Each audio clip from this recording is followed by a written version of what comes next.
Welcome to the Geostrategic Podcast. Hello, everyone, and welcome back. We are thrilled to have you here with us today. You thought the Greenland takeover was just a headline. Think again. While the world was looking away, NATO just flipped the switch on Operation Arctic Sentry, and the High North is officially a powder keg. With Russia reopening Cold War bases and China eyeing new sea lanes, the alliance isn't just watching anymore, they're moving in. Is this about security, or is this the start of the most significant land and resource grab of our century? I want to hear from you on this one. Was Trump actually onto something, or is NATO making a massive mistake by escalating in the ice? I'm reading every single word in the comments, so don't hold back. Give me your spiciest takes. Smash that like button if you're tracking this story. Share this with someone who needs to see the new map, and subscribe. We're just getting started. Let's dive in. And we really have to dive in because the picture we're getting from the latest info is just so different from the cable news drama we saw last month. That's what really got me. I mean, everyone is so focused on the whole buying Greenland thing, right? The sound bites, the memes. It was funny, sure. But while we were all sort of laughing about it, the actual gears of the alliance were turning in the background. The reality is much colder, much more strategic. It almost always is. The media chases the personalities, but the real story is in the logistics. You know, the asset movements, the command changes. And this story, Operation Arctic Sentry, isn't just some knee-jerk reaction. It's a deep rewiring of NATO's entire northern defense. Okay, so let's unpack that, because how did we get from, a seemingly random comment about buying Greenland to a full-blown NATO operation? Well, the thing is, it wasn't random. That comment, that brouhaha. Yeah. It was the catalyst that accelerated a process that was already simmering. So this was brewing for a while. For weeks, at least in its current form. But the key moment, according to the latest updates, was that meeting in Davos back in January. Between President Trump and NATO's Mark Rutte. Right. And reading the summary, it felt less like a fight and more like a moment of clarity. A convergence? I think that's the word. You had the U.S. president putting the issue on the table, very bluntly, and Rutte, who's been trying to get European allies to take defense more seriously for years, he saw an opening. So the takeaway wasn't, let's calm down. It was, we, the alliance, need to own this. Exactly. And what's really interesting is how Denmark reacted. You'd think they would just get defensive. Yeah, just put out a statement saying Greenland's not for sale and, move on. But that's not what happened. Not at all. They leaned in hard. Yeah.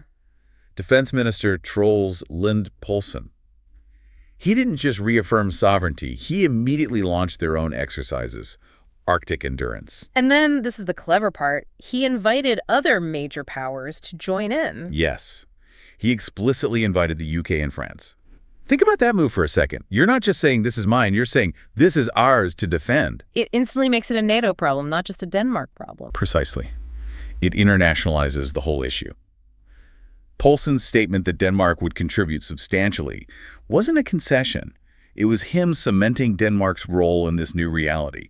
He was actually pleased this was finally happening. So the whole controversy gave Denmark the political cover to get the backup they'd wanted all along. It moved the Arctic from a footnote in a briefing book to a top-line priority for military command. Okay, so let's talk about that command. Operation Arctic Sentry, what does it actually look like? Is this just, more ships in the water? It's so much more than that. The phrase NATO is using is one overarching operational approach. And that is a huge departure from how things were. How so? What was it like before? Fragmented. You had U.S. Northern Command doing its thing over here, the Norwegians watching their coast, the Canadians doing their patrols. It was all kind of siloed. There were gaps. Gaps in radar, in communication. Gaps in everything. You could have a Russian sub slip through a seam between, say, the Danish and Norwegian sectors, and it might not get flagged as a coordinated move. Arctic Sentry changes all that. It puts everything under one roof. Joint Forces Command Norfolk. So now, everyone is literally working off the same map in real time. So it's like moving from a bunch of neighborhood watch guys with flashlights to a single high-tech security grid. That's a perfect analogy. And a key part of that grid is the tech. Rutte mentioned using the latest technological insights. Right. And in a place as vast as the Arctic, you can't rely on eyeballs alone. This has to be a sensor war, right? It has to be. We're talking satellites, undersea sensor nets, basically microphones on the ocean floor, autonomous drones, the works. It's about seeing and hearing everything. And they've given it a specific designation, haven't they? Increased vigilance activity. They have, and that's not just jargon. That puts Arctic Sentry on the same level of importance as Baltic Sentry and Eastern Sentry. The operations guarding the Russian border in Eastern Europe.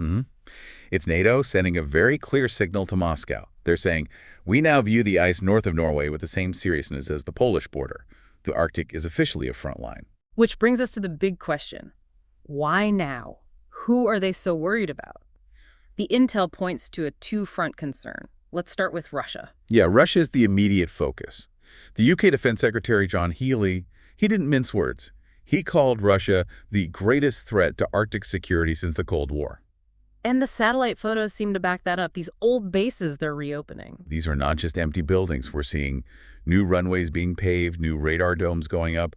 They are remilitarizing the entire region, and fast. But what's the strategic goal? Is it just about projecting power? It's about their nuclear deterrent. It's something called the Bastion strategy. You have to look at the Kola Peninsula, right up by Finland and Norway. That's where their northern fleet is based, right? Their nuclear subs. The most important ones, yeah. For Russia, the Arctic ice is a protective shell for those submarines. They need to control those waters to guarantee their second strike capability can get out into the Atlantic. It's their ultimate insurance policy. So when NATO sets up shop next door, Russia sees it as a direct threat to that policy. And when Russia pushes out, NATO sees a threat to the supply lines between North America and Europe, the so-called GIUK gap. It's a classic security dilemma playing out in freezing water. It's not about the ice, it's about the Atlantic. It's always about the Atlantic. Okay, but then there's the other player mentioned here, China, which always feels a bit odd because, well, China's not an Arctic country. Geographically, no. They call themselves a near-Arctic state, which is creative, but their interest isn't about territory. It's about the thaw. Climate change. Exactly. As the ice melts, you get the Polar Silk Road, a shipping road from Shanghai to Rotterdam that's weeks faster than going through the Suez Canal. And it avoids all the choke points that the U.S. Navy patrols. So for China, it's about economics. It starts with economics, but it ends with strategic presence. Yeah. Now, the intel is clear. There are no Chinese warships off Greenland today. But Rutte's point is that you can't be naive. The intelligence community sees the trend lines. This is a preemptive move by NATO. They're setting the security rules of the road now before a new superpower can establish a foothold. It's incredible. Climate change is literally redrawing the world's military maps. We're watching a new ocean being born in real time, and everyone is scrambling for position. Let's bring this down to the ground for a second, or I guess to the ice. Is this just strategy docks and sensors, or are we seeing actual troop movements? Oh, we are. The UK in particular is putting its money where its mouth is. They're doubling their troop deployment in Norway to 2,000 personnel. Now, 2,000 troops might not sound like a huge number in the grand scheme of things. But in the Arctic, it's a huge deal. Because these aren't just regular soldiers. Right, this is specialized stuff. Incredibly specialized. Your gear breaks. Your tactics have to change. These are Royal Marine Commandos, elite forces trained for these exact conditions, and they're not waiting. When are they going? This March. 1,500 of them are heading to Norway for the cold response exercise. And it's a big one, spanning Norway, Finland, and Sweden. And with Finland and Sweden now in NATO, that completely changes the exercise. It's a whole new ballgame. It's not just about defending a thin slice of Norway anymore. It's about securing the entire Scandinavian peninsula. There's another exercise mentioned, Lion Protector, in September, and its mission sounded different. It's arguably even more critical. Lion Protector is all about protecting critical undersea infrastructure. The pipelines, the data cables that run our internet. Exactly. The sabotage events we've seen have been a massive wake-up call. These things are incredibly vulnerable. All it takes is one small drone or a ship dragging an anchor in the wrong place. And global finance could grind to a halt. It's kind of terrifying. Which is why they're training for it. It's not about fighting a war. It's about policing the plumbing of the modern world before someone can break it. So, to bring it all together, what started as a headline everyone laughed at has turned into a unified, high-tech military operation that puts the Arctic on par with NATO's Eastern Front. It's a complete shift in perspective. We're so used to looking at the world map, left to right, east versus west. Operation Arctic Sentry forces you to look at it top-down. The North Pole is becoming the center of the world. The center of the world. That's a powerful way to put it. And NATO is deciding that it needs to be the one to guard it. It just changes how you think about the future. We know the ice is melting, opening up new superhighways for global trade. But here's the question to leave you with. If the Arctic becomes the most valuable shipping lane on Earth, does the country that controls the ice, or the lack of it, control the global economy of the next century? Thank you all so much for watching and for listening. Be sure to check out our other deep dives, and we'll see you next time. If you found this discussion valuable, please like, share, and subscribe to the Geostrategic podcast for more in-depth analysis on topics that shape our world. Stay informed, stay ahead, and stay tuned for the next episode.